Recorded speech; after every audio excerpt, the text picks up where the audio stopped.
Perry. Perry, can you hear me? Open your mouth. You must drink this.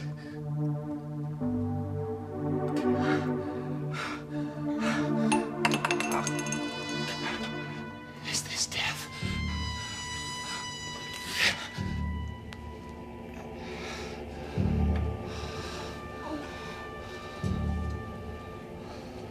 Doctor, what's happened?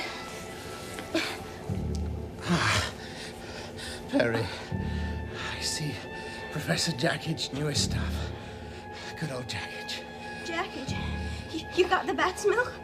Contains an antivesicant, I imagine. Interesting. Where is it? What?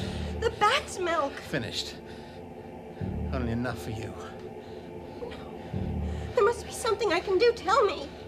Too late, Perry. Going soon. It's time to say goodbye. Don't give up. You can't leave me now. I might regenerate. I don't know. Where is it? Feels different this time.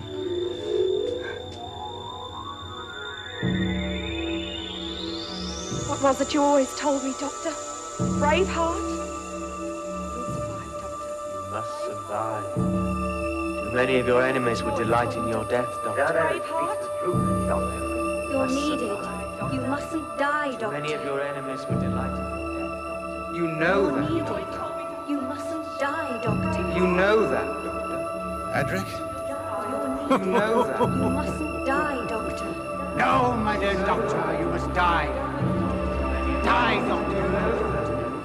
Die, Doctor.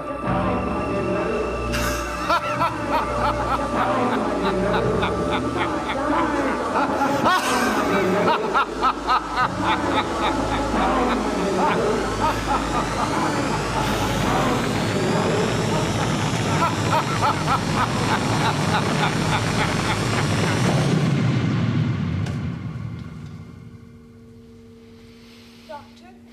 You're expecting someone else? I... That's three eyes in one breath. Makes you sound a rather egotistical young lady. What's happened? Change, my dear. And it seems not a moment too soon.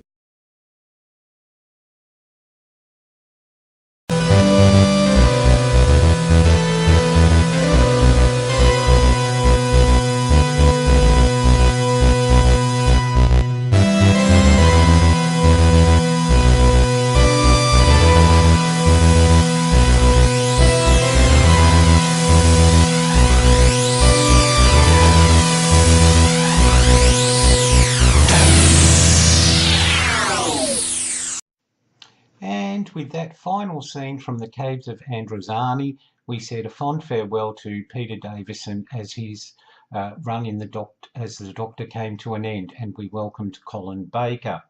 Hello Whovians, it's Time Lord Miff here, and welcome to another episode of the Classic Whovian. Hey, if this is your first time to the channel, thanks so much for joining us, and if you want to impress all your friends with your in-depth knowledge of Doctor Who trivia and facts from the classic era, then hit that subscribe button and the bell notification, and you'll always have it right here. Now, it's generally regarded by most Whovians that the Twin Dillema marked the beginning of the end of the classic era of Doctor Who. It was a dreadful story, and even Colin Baker in an interview said, well, the first story was crap, and that was actually using his vocal inflection. It was juvenile, it just didn't have anything going for it. Not only was the plot, as I said, you know, really trite, but we had to deal with a new Doctor who, on my first viewing, was totally unlikable. For a start, he tries to kill Perry, something the Doctor, we've never seen him do. But also, we had to get used to that hideous costume.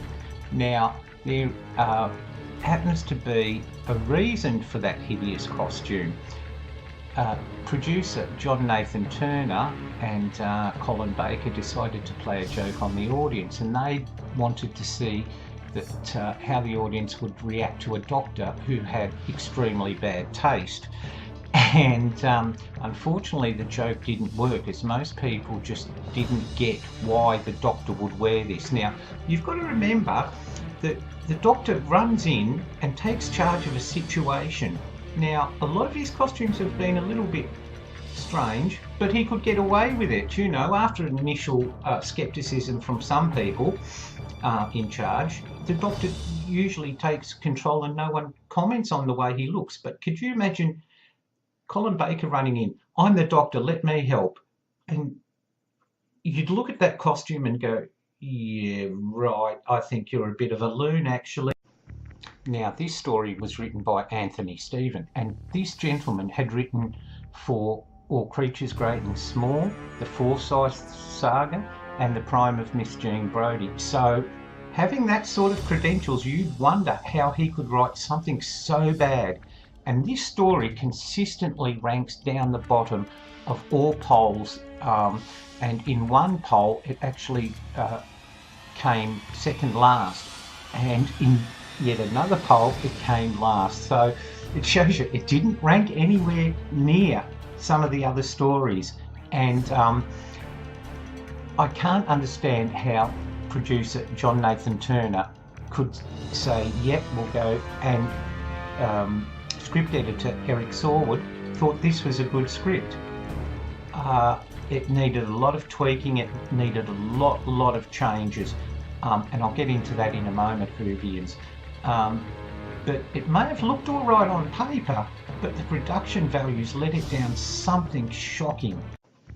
Now, the outlandish plot involves Professor Edgeworth, who has kidnapped two twins named, I kid you not, Romulus and Remus. And he needs their mathematical genius because the planet he used to be in charge of, Jaconda, his rule has been usurped by this slug called Mestor, okay? And he needs their mathematical genius because Mestor plans to draw two planets into the orbit of their planet, which will cause a catastrophe and cause gastropod eggs to explode all across the universe and sort of hatch and invade and everything like that. But he also needs Time Lord technology to have these planets in different time zones, and that's where Professor Edgeworth comes in. As it turns out, he's actually a Time Lord called Asmael, who is a friend of the Doctor. So yes, you can see this story wasn't the best. It was convoluted. There was some aspects of it that had no resolution. We had to get used to a doctor who was basically didn't care about the lives of people around him. Now, Colin Baker has said that he understands why people, you know, took umbrage to him as being so cold and so aloof. But John Nathan Turner and Colin Baker had both decided that they wanted to re-establish the fact that the Doctor was an alien. He wasn't an honorary Englishman, as we'd come to see in all his portrayals. They wanted to show that his standards weren't the same as ours. But Colin Baker said he wanted to play the role for many, many years, and he wanted the Doctor's layers to gradually unfold, and you'd see the softer side of him after a time. And we did get to see that a little bit in his time with Perry. But he does say an interesting thing at the end of the Twin Dillema, and that is, you know, I am the Doctor, you know, and you know, for what it's worth, I am the Doctor, whether you like it or not. And so he's basically saying to us and to Perry, this is me, get used to it. And it was hard for us. Now, a lot of the stories in the Colin Baker era, you know, got panned a lot because of their violence, and we'll talk about that in later videos. But this was a really, really bad introduction to a new Doctor. When you compare it to, you know, we had An Unearthly Child that introduced us to William Hartnell. Then we had The Power of the Daleks that introduced us to Patrick Troughton. Then we had Spearhead from Space. favourite of mine, that introduced us to John Pertwee, and Robot, that introduced us to Tom Baker, and the so-so Castrovalva that introduced us to Peter Davison.